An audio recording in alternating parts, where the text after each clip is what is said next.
Hello दोस्तों, welcome back to free circuit lab. ये है आर्डुइनो ट्यूटोरियल का 4th वीडियो।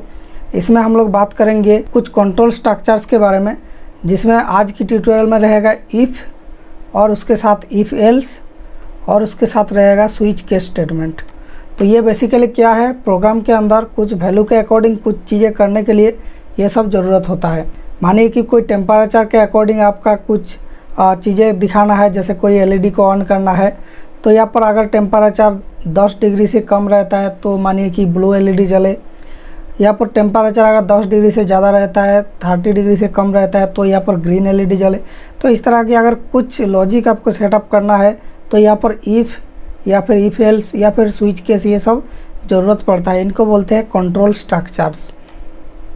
भैया मैं इस आर्डुइनो ट्यूटोरियल में आपको डिटेल में सिखाता हूँ कुछ एग्जांपल्स यूज करते हुए कि कैसे आपको प्रोग्रामिंग लिखना है, और इसमें आगे जाते जाते हम ये भी सिखाएंगे कि कैसे आपका प्रोग्राम लिखने का जो नॉलेज है इसको काम में लेते हुए आपका आइडिया को एक प्रोडक्ट में कन्वर्ट कर सकेंगे।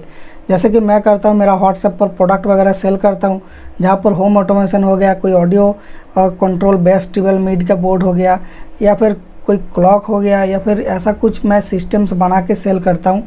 यहाँ पर प्रोग्रामिंग स्किल को एक रियलिटी में कन्वर्ट किया गया है, तो आप भी ये करके अच्छा खासा इनकम कर सकते हैं। तो यहाँ पर मेरा ये कोर्स को आप अगर पूरा करेंगे तो आपको ये सब एबिलिटी मिल जाएगी प्रोग्राम करने की आर्डुइनो को। और उसके साथ साथ मैं बोर्ड डिज़ाइन भी सिखाऊंगा, पीसीबी डिज़ाइन। एक्चुअली इस कोर्स में काफ़ी ज़्यादा वीडियोज़ होने वाली है, उसमें से कुछ रहेगा फ्री और कुछ रहेगा मेंबर्स ओनली। तो हो सके तो आप मेंबर्स ज्वाइन कर लेना, ताकि आपको सारे वीडियो सारे ट्यूटोरियल्स मिलता रहे। मेंबर का कॉस्ट है ओनली 59 रुपीज़ पर मंथ। यहाँ पर ये बहुत ही कम एक कॉस्ट है, जो कि अगर आप एक ऑफलाइन ट्यूशन लेते हैं वहाँ पर भी 300 रुपये से ट्यूशन स्टार्ट होता है, अगर बच्चा का ट्यूशन भी है तो यहाँ पर आप ओनली 59 रुपीज़ में ऑनलाइन ये सब कोर्स ले सकते हैं हमारे से। मेंबर्स ओनली सारे ट्यूटोरियल आप देख सकते हैं। 59 रुपया कोई ज़्यादा रकम नहीं है। तो लोग इसलिए हेट करते हैं कि भाई ऑनलाइन यूट्यूब पे दे रहे हो तो क्यों पेड बना दिया। भाई पेड करना पड़ता है, क्योंकि यूट्यूब से इनकम उतना खासा होती नहीं है। 8000 रुपया मिलता है मुझे इस चैनल से। तो यहाँ पर मुझे सस्टेन करने के लिए कुछ तो इनकम यहाँ से जनरेट करना पड़ेगा, ताकि यूट्यूब के पीछे मेरा टाइम दे पाऊँ। तो इसके बारे में ज़्यादा बात नहीं करूँगा, जस्ट एक ट्यूटोरियल दे देता हूँ कैसे आपको ज्वाइन करना है यहाँ पर। और जिन लोग ज्वाइन होना नहीं चाहते हैं, रियली दिल से फ्री चीज़ें ही चाहते हैं, उनके लिए भी मेरा वेलकम है कि आपको मैं फ्री में कुछ वीडियोज़ दूंगा, जहाँ से भी आप कुछ ना कुछ सीख पाएंगे और आपका लाइफ में काम में ले पाएंगे। और अगर आप हमारे चैनल में ज्वाइन होकर मेंबर बन जाते हैं तो हमें तगड़ा सपोर्ट मिलेगा।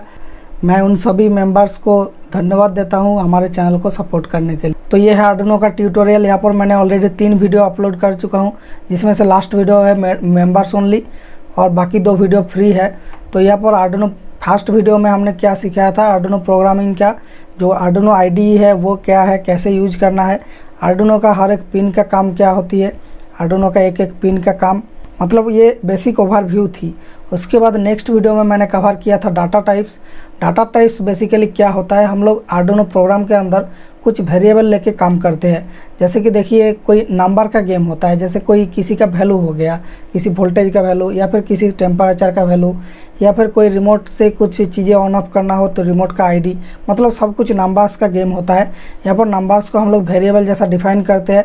यहाँ पर वो नंबर कितना होगा उसके अकॉर्डिंग हम लोग काम करते हैं। जैसे कि देखिए यहाँ पर वेरिएबल का वैल्यू जब 0 है तब यहाँ पर प्रिंट करो 0, मतलब डिस्प्ले में 0 लिखो। तो इस तरह की सिस्टम होती है। यहाँ पर देखिए नंबर्स को लेके गेम खेला जा रहा है। तो यहाँ पर नंबर्स डिफाइन करते समय हमें इसका एक टाइटल देना होता है कि ये किस टाइप का नंबर होता है। तो ये है इसका टाइटल, मतलब नाम, और इसका टाइप होता है ये इंट। देखिए इंट लिख दिया, तो ये है इंटीजर टाइप की डाटा। तो यहाँ पर डाटा का कई सारे टाइप होती है। जैसे कि यहाँ पर देखिए लिखा हुआ है कि array, boolean, byte, character, double, मतलब काफ़ी सारे टाइप का देखिए डाटा होती है। तो इन सब टाइप के बारे में मैंने बात किया था सेकंड ट्यूटोरियल में। और थर्ड ट्यूटोरियल में मैंने बताया था कि यहाँ पर वेरिएबल की qualifier, arithmetic and logic operator, मतलब कि कुछ ऑपरेटर्स के बारे में बात किया गया है थर्ड वीडियो में, जहाँ पर ये reminder, multiplication, addition, subtraction, division, इस तरह की ऑपरेटर्स के बारे में बात किया था। और उसके बाद कंपैरिजन ऑपरेटर भी दिखाया था, not equal to, less than, greater than, ये सब ऑपरेटर के बारे में इस वीडियो में बात किया गया था इस वीडियो में। तो आज हमारा जो फोर्थ ट्यूटोरियल है इसमें हम लोग बात करेंगे बेसिकली कंट्रोल स्ट्रक्चर्स के बारे में। कंट्रोल स्ट्रक्चर्स के अंदर काफ़ी वाइटल है इफ़ और स्विच केस, इन दोनों के बारे में आज बात करेंगे और बाकी सारे के बारे में नेक्स्ट लेसन्स में बात करेंगे। भैया बहुत लोगों को पता नहीं है कैसे ज्वाइन करूँ, तो यहाँ पर चैनल के ऊपर जो ज्वाइन बटन है यहाँ पर क्लिक करके ये देखिए 59 पर मंथ का ये ज्वाइन बटन आएगा। इसमें क्लिक करेंगे तो आपको यहाँ पर कुछ पेमेंट मेथड डालने को बोलेगा। मैं UPI डाल लेता हूँ। यहाँ पर UPI ID यहाँ पर एंटर करके आगे बढ़ेंगे तो यहाँ पर नाम और एड्रेस पूछेगा, तो एड्रेस में ना लिख के पिन कोड और यहाँ पर लोकेलिटी सिलेक्ट करके हम लोग कंटिन्यू कर देंगे। उसके बाद एक बार गूगल अकाउंट का वेरीफाई करेगा, पासवर्ड डालने को बोलेगा। ये डालने के बाद आगे बढ़ेंगे तो आपका जो UPI ऐप है उसके अंदर ये रिक्वेस्ट आ जाएगी। मेरा फ़ोनपे ऐप है, यहाँ पर देखिए 59 का रिक्वेस्ट आ चुका है। यहाँ पर व्यू डिटेल्स में क्लिक करके मैं यहाँ पर नीचे में सेट ऑटो पे में क्लिक कर दूंगा और पासवर्ड दे दूंगा तो पेमेंट हो जाएगा। तो ये ज्वाइन बटन सी पार्क्स बटन में बदल जाएगी और इस बटन को दबाएंगे तो यहाँ पर हमारा जो मेंबर्स ओनली पोस्ट और वीडियोज है सब मिलेगा। अगर ये होने में देर हो रहा है तो थोड़ा वेट कीजिए, क्योंकि कभी कभी पेमेंट फेल हो जाता है, दोबारा पेमेंट करने की ज़रूरत नहीं है। यहाँ पर ट्रांजेक्शन हिस्ट्री में आके मैनेज ऑटो पे करेंगे। यहाँ पर दिखेगा कि आपका जो ऑटो पेमेंट है वो हर महीने हो रहा है, तो हर महीने 59 रुपीज़ आपसे काटा जाएगा। ये गूगल की तरफ से, ये मेरा तरफ से नहीं है, मेरा कोई हाथ नहीं है इसमें। ये गूगल की तरफ से सिक्योर तरीके से रहेगा, इसमें कोई सिक्योरिटी फ्लॉ नहीं है, आपका पैसा ज़्यादा नहीं कटेगा कभी भी। इसको आप लोग रिमूव कर सकते हैं या फिर पॉज लगा सकते हैं यहाँ पर जाके मैनेज ऑटो पे में। तो ये देखिए मैंने रिमूव करना भी दिखा दिया, तो ये कम्प्लीटली सेफ़ और सिक्योर है। यहाँ पर मुझे मिलता है ओनली 70% रुपीज़, जो 30% रुपीज़ यूट्यूब काट के रखता है। तो पूरा पेमेंट वगैरह सिस्टम हैंडल करता है यूट्यूब। तो यहाँ पर आपको मानी लेके कोई सिक्योरिटी फ्लॉ देखने को नहीं मिलेगा, क्योंकि ये बिल्कुल गूगल के तरफ से आपका पैसा काटा जा रहा है, मेरा तरफ से नहीं है। इफ़ और स्विच केस एक्चुअली होता क्या है, तो चलिए हम लोग डायरेक्टली इफ़ का एग्जाम्पल में पहुंच जाएंगे और एक बार देख लेते हैं इफ़ एक्चुअली क्या है। ये आर्डुइनो रेफरेंस का पेज है। आर्डुइनो रेफरेंस मतलब कि आर्डुइनो का जो कंपनी है वो एक ओपन सोर्स कंपनी है। उन्होंने कुछ ट्यूटोरियल्स भी रखा है इसके साथ, ताकि लोग आर्डुइनो का ट्यूटोरियल पढ़ सके, मतलब पढ़ के जान सके ट्यूटोरियल्स कैसे यूज करना है। तो यहाँ पर इफ़ लूप का डिस्क्रिप्शन में दिया है कि if checks and condition and executes the following statement और set of statements if the condition is true. If का जो सिस्टम होता है वो कुछ इस तरह की होती है। एक स्मॉल लेटर में इफ़ लिखा जाता है, उसके बाद एक फास्ट ब्रैकेट के अंदर एक कंडीशन होता है। ये कंडीशन ट्रू और फॉल्स ये दोनों हो सकती है। मान लीजिए कि इफ़ 10 ग्रेटर देन 20, इसका क्या कंडीशन बनेगा? 10 ग्रेटर देन 20, वो फॉल्स बनेगा, क्योंकि 10 तो 20 से कम है, तो वो हो जाएगा फॉल्स, मतलब कि ये इफ़ लूप के अंदर नहीं घुसेगी। और अगर वो ट्रू हो जाती है, मानिए कि एक ऐसा स्टेटमेंट दिया गया है जो कि ट्रू है या फिर जिसका वैल्यू 1 है, वो अगर मिल जाता है यहाँ पर, मानिए कि टेम्परेचर ग्रेटर देन 10, तो यहाँ पर अगर आपका टेम्परेचर 10 से ज़्यादा होती है तब यहाँ पर इफ़ लूप के अंदर ये घुस जाएगा प्रोग्राम। उसके बाद यहाँ पर क्या होगा, ये जो दो ब्रैकेट के अंदर चीज़ें हैं इनको एग्जीक्यूट किया जाएगा, इनको बोलते हैं स्टेटमेंट्स। तो इस तरह से इफ़ लूप काम करती है। यहाँ पर एग्जाम्पल्स में बोला गया है कि ये ब्रैकेट्स जो है इनको ओमिट किया जा सकता है। कौन सा ब्रैकेट? ये देखिए जो मैंने सेकंड ब्रैकेट बोला ना, वो ओमिट किया जा सकता है। तो यहाँ पर अगर एक ही लाइन है आपका इफ़ के बाद, तो यहाँ पर देखिए सिस्टम कैसा है। पहले छोटा इफ़ है, उसके बाद फास्ट ब्रैकेट में कुछ लिखना है, ये कंडीशन इसको चेक करेगा। अगर ये ट्रू निकलता है, सही निकलता है, तो ही ये चीज़ एग्जीक्यूट होगी। अगर ये फॉल्स निकलता है तो ये इस पूरा सिस्टम को बाईपास करके बाकी जो लाइन्स ऑफ कोड है उनको पढ़ेगा। तो यहाँ पर ये सारे सही है। ये एक इफ़ लूप को कितना तरीके से लिखा जा सकता है। पहले इफ़ x ग्रेटर देन 120, ये तो सारे के लिए सेम है। जस्ट यहाँ पर देखिए डिजिटल लाइट LED पिन कमा हाई, मतलब कि ये LED पिन नाम का जो पिन डिफाइन किया हमने, उस पिन को ये हाई करेगा, मतलब उस पिन में वोल्टेज देगा, यानी LED वगैरह हो तो उसको जलाएगा। यहाँ पर इफ़ के बाद कंडीशन है, उसके बाद डायरेक्ट हमारा स्टेटमेंट लिख दिया गया है। यहाँ पर कोई भी सेकेंड ब्रैकेट नहीं दिया गया है। ये भी सही है। कब तक सही है? जब तक यहाँ पर आपका ओनली एक ही लाइन है, मतलब एक ही कमांड है एग्जीक्यूट करने के लिए। और ये भी सही है, अगर आप लोग इसके नीचे एक एंटर दे देते हैं, मतलब इस लाइन को नीचे लिखते हैं, तो भी सही है। ये इफ़ लूप के अंदर उतना ही चीज़ को कंसिडर करेगा जब तक ना उसको ये वाला सेमीकोलन मिल जाए। ओके, तो यहाँ पर सेमीकोलन मिला था इस जगह पर इतने में, और यहाँ पर सेमीकोलन मिल रहा है इतने में। भले ही यहाँ पर लाइन चेंज हो गया हो, लेकिन फिर भी सेमीकोलन तक ये लेगा। अगर आपको ज़्यादा स्टेटमेंट्स देना है, जैसे कि यहाँ पर देखिए 2 लाइन है स्टेटमेंट का, मतलब 2 बार सेमीकोलन आ रहा है, इसलिए यहाँ पर एक सेकंड ब्रैकेट के अंदर दोनों को लिखा गया है। और सेकंड ब्रैकेट के अंदर अगर एक लाइन को भी लिखते तो ये भी ट्रू है, ये भी काम करेगा। तो यहाँ पर मैं रिकमेंड करूँगा आप सेकंड ब्रैकेट के अंदर ही लिखिए, एक लाइन हो या फिर ज़्यादा लाइन हो। तो आपको क्या क्या सुविधा होगी, अगर बाद में यहाँ पर लाइन ऐड करना पड़े तो आप जस्ट यहाँ पर एक एंटर मार के लाइन ऐड कर सकते हैं। तो अगर यहाँ पर सेकंड ब्रैकेट नहीं रहेगा, अगर आप लाइन ऐड कर दिए तो एरर आ जाएगी। तो इस तरीके से जो एक्चुअल सिस्टम होता है सेकंड ब्रैकेट के अंदर लिखना, यही सही रहेगा। तो चलिए एक एग्जाम्पल लेके देख लेते हैं।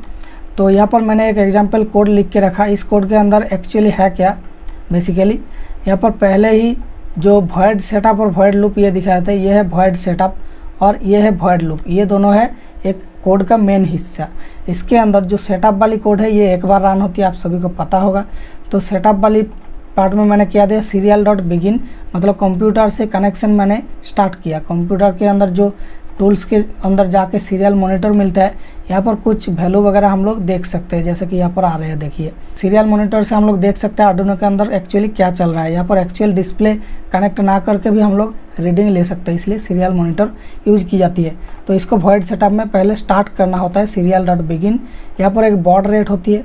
बॉड रेट क्या है, यहाँ पर जो सीरियल मॉनिटर में हम लोग नीचे ये देखिए बॉड रेट है, ये है एक्चुअली स्पीड सीरियल कम्युनिकेशन का। तो ये यहाँ पर जितना रहेगा यहाँ पर भी उतना ही देना पड़ेगा, मतलब कोड में आप जितना दे के रखे उतना यहाँ पर सिलेक्शन करना पड़ेगा, तभी ये काम करेगा। अगर ये गलत होता है तो यहाँ पर ये काम नहीं करेगा। देखिए कैसा अजीब उल्टा पुल्टा कैरेक्टर्स आ रहा है। तो ये सही रहेगा तभी यहाँ पर मतलब ये काम करेगा। एनीवे उसके बाद है एक ब्लैंक लाइन प्रिंट करेगा। उसके बाद प्रिंट करेगा व्हेन वेरिएबल इक्वल्स टू, मतलब जब वेरिएबल इक्वल्स टू, उसके बाद वेरिएबल का वैल्यू। वेरिएबल क्या है, वेरिएबल है एक इंट टाइप का वेरिएबल जिसको मैंने पहले डिफाइन किया था। तो ये पहले 0 से डिफाइन होगा, क्योंकि यहाँ पर इक्वल्स टू समथिंग अगर देते तो उतना से स्टार्ट होता, लेकिन यहाँ पर इक्वल्स टू कुछ नहीं है, तो इसलिए वेरिएबल जो है पहले 0 से स्टार्ट होगी। उसके बाद ये वेरिएबल की वैल्यू प्रिंट करेगा व्हेन वेरिएबल इक्वल्स टू। उसके बाद 2 इफ़ स्टेटमेंट मैंने दिया। एक स्टेटमेंट के अंदर अगर इफ़ वेरिएबल इक्वल्स टू 0, माने अगर वेरिएबल 0 होता है तब क्या करना है, serial.println 0। तो ये क्या करेगा, यहाँ पर सीरियल मॉनिटर में 0 प्रिंट करेगा। तो कुछ इस तरीके से देखिए 0 प्रिंट कर दिया। तो यहाँ पर एक्चुअल टेक्स्ट प्रिंट करने के लिए हमें इस तरह के इन्वर्टेड कॉमा के अंदर लिखना पड़ता है। और अगर हम लोग कोई वेरिएबल की वैल्यू लिखना चाहते हैं तो यहाँ पर कोई इन्वर्टेड कॉमा नहीं है, जस्ट ब्रैकेट के अंदर उस वेरिएबल का नाम लिखना है जिसका वैल्यू हम लिखना चाहते हैं। तो यहाँ पर 2 स्टेटमेंट में क्या चेक करेगा, वेरिएबल की वैल्यू चेक करेगा। अगर वो 0 होता है तब इसको एग्जीक्यूट करेगा, अगर 0 नहीं होता है तब ये इस लाइन में पहुँच जाएगी। उसके बाद चेक करेगा कि 1 है कि नहीं, अगर 1 भी नहीं है तो इस लाइन को भी स्किप कर देगी। उसके बाद बाकी कोड करेगी। बाकी कोड में क्या है, वेरिएबल का वैल्यू को प्लस किया जाएगा, मतलब कि वेरिएबल के वैल्यू को 1 बढ़ाया जाएगा। पहले 0 से स्टार्ट हुआ था, उसके बाद 1 होगा। उसके बाद 1 सेकंड का डिले करना पड़ेगा, क्योंकि आर्डुइनो बहुत ही फास्ट काम करता है। तो यहाँ पर सीरियल मॉनिटर में बहुत ही फास्ट टेक्स्ट लिखते जाएगा तो हम पढ़ नहीं पाएंगे, इसलिए 1 सेकंड का डिले दिया गया है हर एक लूप में। ये जो लूप है ये जब तक आर्डुइनो ऑन है तब तक ये ऊपर से नीचे तक स्कैन करता जाएगा कोड को, फिर जाके एक एक करके एग्जीक्यूट करता जाएगा। उसके बाद अगर वेरिएबल बढ़ते बढ़ते, मतलब इसको बढ़ाया गया था तो 0 से 1 हुआ, उसके बाद जब लूप करेगा तो 1 से ये 2 होगा। उसके बाद एक बार फिर से लूप करेगा तो 2 से 3 होगा। उसके बाद फिर से लूप करेगा तो ये 4 हो जाएगा। तो यहाँ पर अगर ये 3 होता है, मतलब जिस टाइम पे ये 3 हो गया उस टाइम पे हम लोग इसको रीसेट करके 0 कर दिया, मतलब वेरिएबल की वैल्यू जो है 0 से 3 के अंदर ही रहेगा, 3 से बढ़ के 4 नहीं होगा, क्योंकि जैसे ही 3 हो गया वैसे ही इसको 0 कर दिया गया है। मतलब उसके बाद की लूप में ये प्लस करेंगे तो 1 होगा, 4 नहीं होगा, क्योंकि उसको 0 कर दिया गया है। तो इस तरह की सिंपल सा कोड है। तो इसको हम लोग एग्जीक्यूट करके देखते हैं क्या हमारा सीरियल मॉनिटर में आता है। तो देखिए जैसे ही पहले व्हेन वेरिएबल इक्वल्स टू 0, मतलब ये मैंने लिखा था, देखिए व्हेन वेरिएबल इक्वल्स टू, उसके बाद वेरिएबल का वैल्यू, तो व्हेन वेरिएबल इक्वल्स टू 0 था, तब क्या प्रिंट किया, 0 प्रिंट किया, क्योंकि हमारा यहाँ पर ये स्टेटमेंट था if variable equals to 0 serial.println 0। तो यहाँ पर क्या था, मतलब अगर वेरिएबल 0 होता है तब यहाँ पर 0 प्रिंट करो, जीरो प्रिंट कर दिया। उसके बाद इस पॉइंट से देखिए लूप चेंज हो गया, पहले एक ब्लैंक लाइन, उसके बाद व्हेन वेरिएबल इक्वल्स टू, उसके बाद वेरिएबल का नाम, तो ये दूसरा लूप है, तो ये फर्स्ट लूप है। फर्स्ट लूप में ये बेसिकली एक ही काम किया था, ओनली जीरो को प्रिंट किया था। क्यों प्रिंट किया था? क्योंकि ये स्टेटमेंट हमारा ट्रू हो गई थी, वेरिएबल का वैल्यू जीरो था, ये देखिए, तो इसलिए ये काम किया। तो ये इफ़ स्टेटमेंट काफ़ी स्ट्रेट फॉरवर्ड है, हम जैसे बातें करते हैं एक दूसरे से उसी तरह से। देखिए इफ़ मतलब अगर ये होता है तो ये करो, तो इस तरह की सिस्टम होती है। यहाँ पर कॉमा नहीं लगता, लेकिन यहाँ पर कॉमा लगता है, ये बात ध्यान रखना। उसके बाद जब वेरिएबल को प्लस प्लस कर दिया गया, उसके बाद 1 हो गया ये वेरिएबल, तब क्या प्रिंट किया? 1 प्रिंट किया। देखिए यहाँ पर 1 प्रिंट किया, क्योंकि इस लाइन का वैल्यू ट्रू हो गया, ये लाइन फॉल्स निकला। तब जब वेरिएबल का वैल्यू 1 था, तब अगर चेक करता है ये 0 है कि नहीं, तो ये तो फॉल्स निकलेगा, इसलिए इस लाइन को एग्जीक्यूट नहीं किया, इसलिए यहाँ पर 0 प्रिंट नहीं किया, जस्ट 1 प्रिंट किया। समझ में आ गया? उसके बाद वेरिएबल की वैल्यू बढ़ के 2 हो गया, लेकिन 2 के लिए कोई भी इफ़ लूप यहाँ पर नहीं है, तो यहाँ पर दोनों ही स्टेटमेंट फॉल्स निकला था, तो इसलिए ये दोनों काम नहीं किया गया है यहाँ पर। लेकिन यहाँ पर एक और काम किया गया है जो है डिफ़ॉल्ट। तो यहाँ पर डिफ़ॉल्ट का कोड यहाँ पर इस कोड में नहीं है, क्योंकि मैंने हटा दिया है। यहाँ पर लिखा हुआ था else serial dot print default, तो कुछ इस तरह की था, सीरियल डॉट प्रिंटलन डिफ़ॉल्ट। तो जब 2 हो गया तो ये दोनों फॉल्स निकला, तो ये एल्स में घुस गया। तो ये होता है इफ़ और एल्स, ठीक है। एल्स मतलब कि यदि ये होता है तो ये करो या फिर ये करो, मतलब एल्स का मतलब होता है या फिर, मतलब अगर ये दोनों ही फॉल्स निकलते हैं तो ये करो, ठीक है। तो यहाँ पर ध्यान रखने वाली बात ये है कि अगर एक भी स्टेटमेंट आपका ट्रू हो गया तो ये एल्स एग्जीक्यूट नहीं होता है। यहाँ पर देखिए 0 वाली स्टेटमेंट ट्रू हो गया था, तो जीरो को करके ही ये लूप एंड हो गया था। यहाँ पर और कुछ नहीं किया, डिफ़ॉल्ट को नहीं लिखा गया है, क्योंकि यहाँ पर किसी एक यहाँ पर ट्रू हो गया है। अगर दोनों ही फॉल्स निकलते तभी एल्स स्टेटमेंट काम आएगी। तो यहाँ पर आप लोग एक से ज़्यादा इफ बाद में जोड़ सकते हैं। तो आपको लगेगा भाई ये क्या दिखा रहा है, यहाँ पर सीरियल मॉनिटर में कुछ टेक्स्ट और नंबर्स आ रहा है, इससे हमें क्या सीखने को मिलेगा आर्डुइनो में? तो भाई देखिए यहाँ पर ये जो मैंने सेकंड ब्रैकेट के अंदर लिखा, ये एक एग्जीक्यूशन वाली ये एक कोड था, जो कि ये एक पार्ट ऑफ कोड है जिसको ये एग्जीक्यूट कर रहा है। यहाँ पर मैंने सीरियल प्रिंट करने के लिए लिखा, इसलिए ये सीरियल प्रिंट किया। यहाँ पर अगर आप यहाँ पर कोई भी वोल्टेज वैल्यू चेंज या फिर कोई भी PWM चेंज, कोई एलईडी को ऑन ऑफ करना हो, कोई रिले ऑन ऑफ करना हो, कोई वेरिएबल को चेंज करना हो वैल्यू वगैरह, सब कुछ यहाँ पर डाल सकते हैं इस 2 सेकंड ब्रैकेट के अंदर। जो डालेंगे वही काम होगा जब ये कंडीशन ट्रू होता है। तो हम लोग जस्ट यहाँ पर सीरियल मॉनिटर लेके सीख रहे हैं, क्योंकि ये सबसे बेसिक होता है आर्डुइनो का ट्यूटोरियल में, इसलिए हम लोग सबसे बेसिक से शुरुआत करते हैं। यहाँ पर आप जो लिखेंगे वही काम करेगा ये आर्डुइनो। तो आई होप कि आपके पास इफ़ वाला सिस्टम क्लियर हो गया हो। अब एक और चीज़ दिखाते हैं, यहाँ पर दोनों वैल्यू को हम लोग सेम कर देते हैं, जस्ट यहाँ पर भी हम लोग 0 लिख देते हैं। तो क्या होता है, ये एक इंटरेस्टिंग बात है। देखिए तो यहाँ पर दोनों ही कंडीशन एक साथ सेम होगा। देखिए तो ये आर्डुइनो क्या करता है, क्या ये एक को एग्जीक्यूट करेगा या फिर दोनों को एग्जीक्यूट करेगा? चलिए देख लेते हैं। हमारा प्रोग्राम अपलोड हो चुका है, सीरियल मॉनिटर मैंने खोल लिया, इसको क्लियर कर देते हैं एक बार सीरियल मॉनिटर को। उसके बाद देखिए व्हेन वेरिएबल इक्वल्स टू 0, जब वेरिएबल 0 था तब देखिए दोनों ही वेरिएबल हमारा ट्रू निकला था, तब यहाँ पर 0 और 1 दोनों ही लिख दिया गया है, प्रिंट कर दिया गया है। मतलब कि ये दोनों स्टेटमेंट तब एग्जीक्यूट हो गई है। और जब यहाँ पर 0 नहीं है वेरिएबल का वैल्यू, तब यहाँ पर देखिए दोनों ही फॉल्स निकला, तो ये एल्स को एग्जीक्यूट किया। ये बात तो हम जानते हैं। तो यहाँ पर अगर हम ऐसे चाहते हैं कि अगर यहाँ पर दोनों ही चीज़ें ट्रू हो, फिर भी हमें किसी एक को एग्जीक्यूट कराना है, तो हम लोग कैसे ये कोड लिखेंगे? उसके लिए हमें यूज करना पड़ता है एल्स इफ़। अगर हम लोग यहाँ पर एक एल्स इफ़ लगा देते हैं, एल्स स्पेस इफ़, बाकी सब सेम रहेगा, इसका स्ट्रक्चर सेम रहता है, और इसको अपलोड कर देते तो ओनली एक ही एग्जीक्यूट होगा। देखिए अगर ये ट्रू निकलता है तो इसको एग्जीक्यूट करके ये बाहर निकल जाएगा, ये इसको एग्जीक्यूट नहीं करेगा। देखिए मैंने इसको डाल दिया, इसको एक बार क्लियर कर लेते हैं।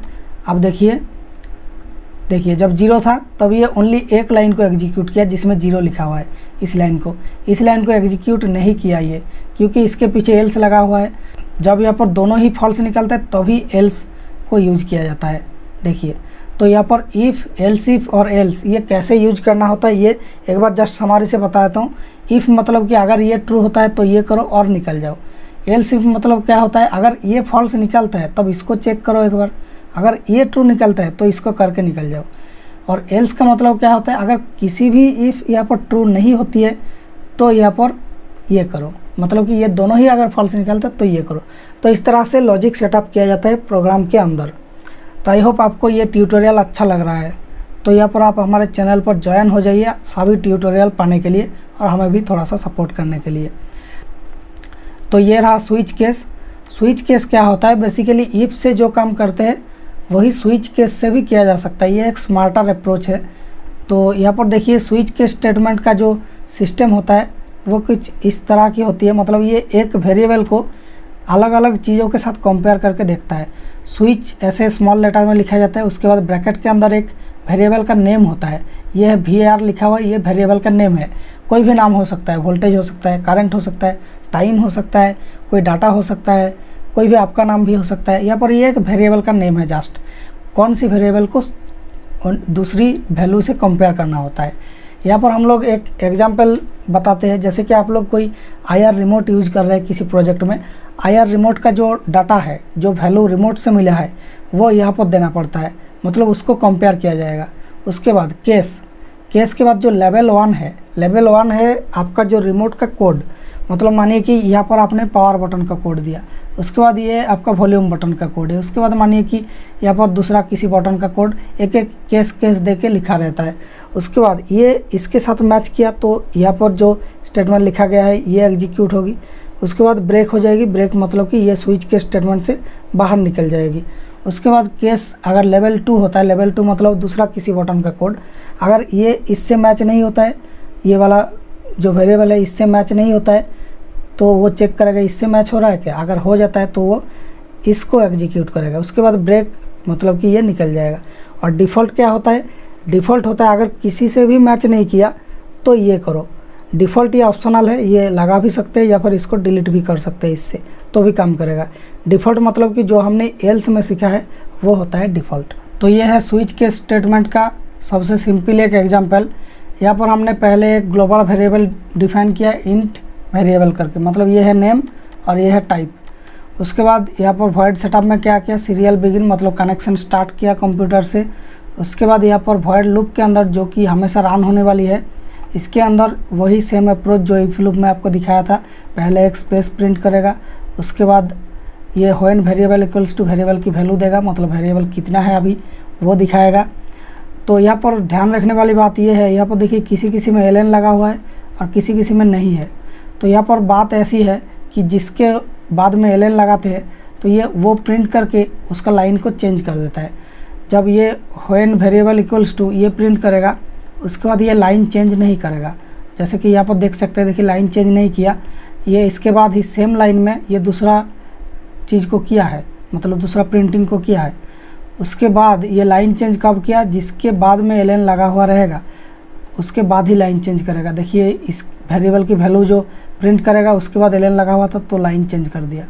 उसके बाद बाकी सारे जो कोड है यहाँ पर लाइन चेंज करने के लिए बोला गया है ln, मतलब सीरियल प्रिंट मतलब कि वही लाइन में प्रिंट करो, सीरियल प्रिंट ln मतलब कि प्रिंट करके मतलब प्रिंट वही लाइन में होगा लेकिन प्रिंट करने के बाद लाइन चेंज हो जाएगी, ये होता है सिस्टम। उसके बाद हमने क्या किया, जो इफ़ में दिखाया था उसको मैंने स्विच केस में भर दिया। कैसे किया, पहले स्मॉल लेटर में स्विच लिखना पड़ेगा, उसके बाद ब्रैकेट के अंदर किसको कंपेयर करना है दूसरा वैल्यू के साथ, उसका नाम, मतलब यहाँ पर जो वेरिएबल है इसका नाम। अगर आपको किसी वोल्टेज को कंपेयर करना है तो उसका नाम रहेगा। जैसे कि इस एग्जांपल कोड में हमने IR की वैल्यू को कंपेयर किया था अलग अलग वैल्यू से, जैसे कि IR PWR ये भी एक वेरिएबल है जिसके अंदर पावर बटन की कोड लोडेड है। तो ये अगर पावर बटन से मैच करता है तो ESP.restart मतलब हमारा सिस्टम को रिस्टार्ट करेगा। उसके बाद ब्रेक मतलब कि इस लाइन को एग्जीक्यूट करके ये इस लूप से, मतलब स्विच केस जो लूप है इससे निकल जाएगा। तो इसी तरीके से ये जो वेरिएबल है इसको कंपेयर करेगा पहले 0 से, केस के बाद जो लिखा रहेगा उसको कंपेयर करेगा। तो यहाँ पर स्ट्रक्चर में आप देख सकते हैं, पहले स्मॉल लेटर में स्विच, उसके बाद वेरिएबल का नाम एक फास्ट ब्रैकेट के अंदर, कोई भी कॉमा वगैरह नहीं है यहाँ पर, उसके बाद एक ब्रैकेट स्टार्ट होगा और ब्रैकेट एंड होगा स्विच केस सिस्टम एंड होने के बाद ब्रैकेट एंड होगा। उसके बाद केस 0, फिर केस 1 और डिफ़ॉल्ट। ये देखिए यहाँ पर केस 0 1 मैंने 2 केस लिया, आप यहाँ पर 4, 10, 15, 20 जितना चाहे उतना ही केस ले सकते हैं जिससे कंपेयर करना है वेरिएबल को।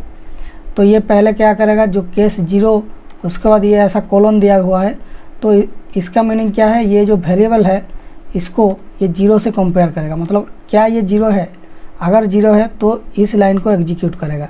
यहाँ पर देखिए कोई भी ब्रैकेट वगैरह नहीं है, जस्ट यहाँ पर सिंपल लाइन है, उसके बाद कॉमा है, सेमीकोलन है, उसके बाद यहाँ पर ब्रेक दिया हुआ है। ब्रेक मतलब कि इसको एग्जीक्यूट करने के बाद निकल जाओ, दूसरा किसी को चेक मत करो, ठीक है। तो अगर हम लोग इस ब्रेक को हटा देंगे तो ये दूसरा को भी चेक करता रहेगा, अगर यहाँ पर मैच मिल जाता है तो उस काम को भी करेगा। तो वेरिएबल जब 0 होगा तब कौन सा एग्जीक्यूट होगा, केस 0 यहाँ पर ट्रू निकल जाएगी, उसके बाद ये 0 प्रिंट कर देगा, फिर ब्रेक कर लेगा, मतलब यहाँ से निकल जाएगा। और केस 1 मतलब 1 अगर ट्रू होता है, मतलब वेरिएबल का वैल्यू अगर 1 होता है तो ये प्रिंट करेगा ये लाइन। यहाँ पर ज़रूरी नहीं है कि 1 ही लिखना है, यहाँ पर हम कुछ भी लिख सकते हैं, किसी का नाम लिख सकते हैं, कोई पिन को ऑन करने के बारे में लिख सकते हैं, कोई डिस्प्ले में कुछ टेक्स्ट लिखने के बारे में लिख सकते हैं। मतलब जो भी करना है पार्ट ऑफ कोड वो यहाँ पर रहेगा, वो काम कर देगा आर्डुइनो। अगर ये केस 1 ट्रू होता है, मतलब केस 1 मतलब कि ये केस के बाद जो वैल्यू है इसके साथ अगर ये मैच कर जाता है, मतलब अगर इसका वैल्यू 100 होने पे आप कुछ करना चाहते हैं तो यहाँ पर आपको एग्जैक्टली 100 लिखना पड़ेगा, इससे इसको कंपेयर करेगा। या फिर इसमें 100 लिखने के बजाय आप ऐसा भी कर सकते हैं कि यहाँ पर देखिए एक और वेरिएबल को केस में डाल दिया, मतलब कि ये इन दोनों वेरिएबल को कंपेयर करेगा, IR से IRPWR को। अगर ये दोनों मैच कर जाता है तब ये इसका ये वाला काम करेगा। मतलब कि यहाँ पर आप लोग वेरिएबल भी दे सकते हैं और एक्चुअली वैल्यू भी दे सकते हैं।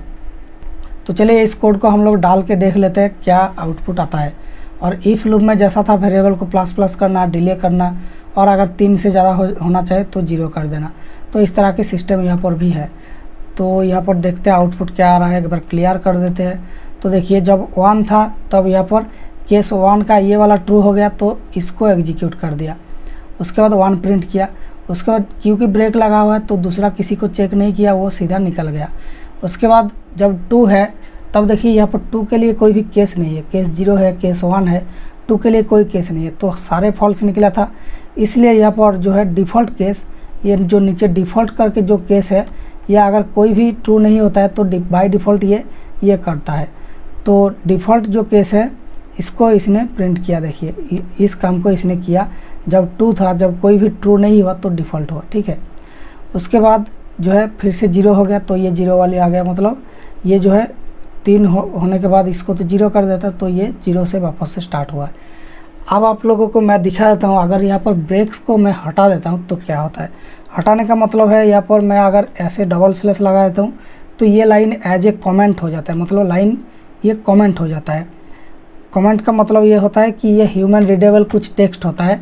अगर मैं इस कोड को किसी को दे रहा हूँ उसको ये प्रोग्राम समझने में आसानी होगा अगर ये कमेंट्स पढ़ेगा। तो किसी लाइन के पहले अगर 2 स्लैश लगा दिया जाता है तो वो कमेंट बन जाता है। तो जब इसको कंपाइल किया जाएगा तो ये इस कमेंट्स को हटा के, मतलब इसको कंसीडर ना करके कंपाइल करेगा। इसका सीधा सा मतलब होता है कि ये पार्ट हट चुका है प्रोग्राम से एक्चुअली। तो चलिए यहाँ पर मैं 0 के बाद जो ब्रेक है इसको हटा दिया, बाकी किसी का ब्रेक को मैंने नहीं हटाया। तो अब क्या होता है देख लेते हैं। यहाँ पर कुछ इंटरेस्टिंग होने वाला है। अपलोड हो चुका है। अब देखिए जब वेरिएबल 0 था तब क्या हुआ, 2 काम किया है इसने। ऑटो स्क्रॉल ऑफ कर देते हैं। जब वेरिएबल 0 था तब यहाँ पर 2 लाइन प्रिंट किया, लेकिन जब 1 है या फिर 2 है तब ओनली 1 लाइन ही प्रिंट किया। क्यों 2 लाइन प्रिंट हुआ देख लेते हैं। अगर वेरिएबल 0 होता है तो ये ट्रू हो गया, केस 0 ट्रू हो गया तो ये 0 को प्रिंट कर दे। उसके बाद क्योंकि ब्रेक नहीं लगाया हमने, मतलब ये स्टेटमेंट ब्रेक नहीं हो रहा है, इसको तोड़ के बाहर नहीं जा रहा है, इसलिए ये केस 1 को भी स्टडी कर रहा है। उसके बाद 1 भी यहाँ पर ट्रू निकल गया है। उसके बाद ये 1 लिखने के बाद यहाँ पर इसको ब्रेक मिल गया तो ये इस कोड को ब्रेक कर दिया, मतलब इस स्विच के स्टेटमेंट से बाहर निकल गया। उसके बाद ये लूप फिर से दोबारा आया। उसके बाद तब 1 था तो यहाँ पर 1 करने के बाद ही पहले ही ब्रेक मिल गया तो ये बाहर निकल गया। तो यहाँ पर आप मेक श्योर कि यहाँ पर आप ब्रेक लगाए ताकि यहाँ पर एक काम करने के बाद ये बाकी दूसरा कंडीशन को चेक ना करे। तो भैया मेरा इस कोड में जो हमने IR की बटन वगैरह को चेक करने के लिए लिखा है, इसमें कैसे इस स्विच केस को मैंने यूज़ किया देखिए। पहले तो यहाँ पर स्विच, उसके बाद IR मतलब फर्स्ट ब्रैकेट में जो रहेगा उसको कंपेयर किया जाएगा किसके साथ, केस के बाद जो जो लिखा हुआ है। IR PWR ये एक वेरिएबल है, IR1 ये एक वेरिएबल है जो कि नंबर 1 बटन की, ये है नंबर 2 बटन की वेरिएबल, ये है नंबर 3 बटन की वेरिएबल। यहाँ पर IR1 IR2 IR3 इस तरह से जो है इन सब वेरिएबल के अंदर जो IR का कोड है ये सब यहाँ पर डाला हुआ है। तो जैसे ही यहाँ पर केस में कंपेयर करने जाएगा तो ये इस IR मतलब कि जो रिमोट में हमने दबाया उसके बाद जो वैल्यू रिमोट से आया उसको ये कंपेयर करेगा इन सब वेरिएबल से जिसके अंदर रिमोट की कोड ऑलरेडी लोडेड है। अगर ये मैच कर जाता है IR3 से मान लीजिए, तो ये क्या करेगा, यहाँ पर फिर से एक बार चेक करेगा। अगर आउटपुट 14 स्टेट नाम का एक वेरिएबल है, ये अगर ऑफ है तो यहाँ पर ये काम करेगा। तो क्या काम करेगा, ये अगर ऑफ है तो इसको ये ऑन करेगा, डिजिटल आउटपुट 14 को हाई करेगा, डिजिटल राइट हाई मतलब कि इसको ऑन करेगा। उसके बाद कॉमा देके दूसरा लाइन ऑफ कोड लिखा है, तो ये मैंने यहाँ पर ऐसा एंटर दे के भी दूसरा लाइन में लिख सकता था, लेकिन कोड को छोटा बनाने के लिए मैंने एक ही लाइन में पूरा सिस्टम को डाल दिया। कई लाइन को देखिए एक ही लाइन में लिखा, जहाँ पर ये इतना तक है ये इफ लूप, उसके बाद फिर से एल्स भी स्टार्ट हो रहा है यहाँ से, उसके बाद एल्स के अंदर ये सब है। तो यहाँ पर इफ एल्स इस स्विच केस के अंदर लगाया, तो ये क्या करेगा बेसिकली IR रिमोट दबाने के बाद जो वैल्यू इसने रीड करी उसको ये इन सब के साथ कंपेयर करेगा। इन सब जो प्री लोडेड यहाँ पर वैल्यू है इनसे कंपेयर करेगा, जो इसमें से ट्रू निकलेगा वो वाला काम करेगा। अगर ये 0 निकलता है तो सारे को ऑफ कर देगा। तो इस तरह से यहाँ पर चीज़ें काम करती है। तो हर एक के बाद ब्रेक लगाया गया है ताकि एक काम करने के बाद ये इस लूप से बाहर हो जाए। तो भैया ये ट्यूटोरियल आपको कैसा लगा आप कमेंट्स में ज़रूर बताइए। और अगर आपका माइंड में सवाल आ रहा है कि भाई यहाँ पर सीरियल मॉनिटर में ये सब दिखा रहा है, इससे हमें क्या सीख मिलती है, भाई एक्चुअली मेरा कंप्यूटर की USB पोर्ट में एक आर्डुइनो बोर्ड कनेक्टेड है, जो यहाँ पर नीचे देखिए मिल रहा है Arduino nano ATmega 328 boot loader COM4 में कनेक्टेड है। तो इस आर्डुइनो बोर्ड के अंदर ये वाला प्रोग्राम एक्चुअली चल रहा है, उसके बाद ही इससे आउटपुट आके ये कंप्यूटर में दिखा रहा है। ऐसा नहीं है कि कंप्यूटर खुद ही प्रोसेस करके आउटपुट दे रहा है, ये नहीं है। ये बेसिकली एक आर्डुइनो का अंदर ही प्रोग्राम चल रहा है। यहाँ पर आप लोग ये सीरियल प्रिंट के बजाय दूसरा कोई भी कोड लिखेंगे, जैसे कि मैंने उस वाली कोड में दिखाया कि कोई लाइट वगैरह रिले वगैरह ऑन करना ऑफ करना दिखाया था, उस तरह से ये किसी भी काम को कर सकता है। तो यहाँ पर आपने सीरियल प्रिंटिंग सीख गया, मतलब दूसरा काम भी कर पाएंगे। बेसिकली मैं इस वीडियो में लॉजिक को समझाया कि इफ़ एल्स ये सब क्या होता है और स्विच केस क्या होता है। तो भाई ये वीडियो पसंद आया तो वीडियो को लाइक कीजिए। हमारे ट्यूटोरियल से आपको कुछ सीखने को मिल रहा है, सच्चा ज्ञान मिल रहा है, तो हमारे चैनल को जो है सब्सक्राइब करके रखिए और हमारा जो ट्यूटोरियल है मेंबरशिप उसको ज्वाइन कर लीजिए, ताकि आपको सारे ट्यूटोरियल्स का मेंबर ओनली वीडियोज़ भी मिले और आप हमारे चैनल को सपोर्ट कर पाए, ताकि हम और भी इस तरह का कंटेंट ला पाए। दोस्तों थैंक यू फॉर वॉचिंग। मिलेंगे नेक्स्ट वीडियो में with A fresh and new idea.